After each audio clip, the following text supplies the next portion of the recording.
Ito ngayon ang problema. Ang problema, walang lumilipad na eroplano. At yung mga airport ay tinatamaan na. We have heard reports of attacks on different airports around the region. Generally this is by Iran.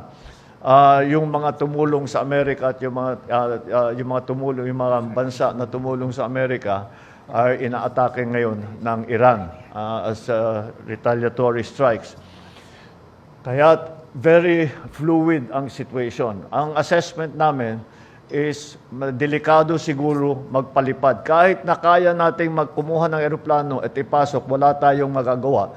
Dahil, number one, the airports are closed, there are all no-fly zones. This is a combat area.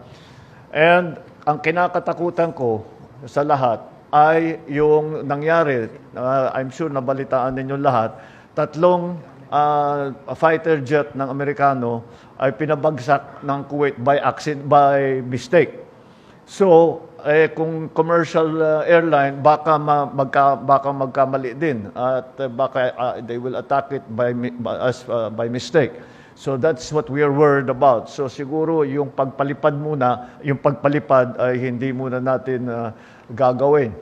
Ngayon, by land, meron mga option na nagsasabing by land.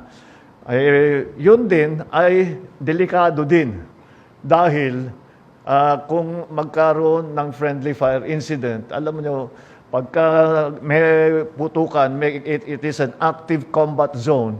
Pag nakakita ka ng maraming sasakyan, baka bombahin yun.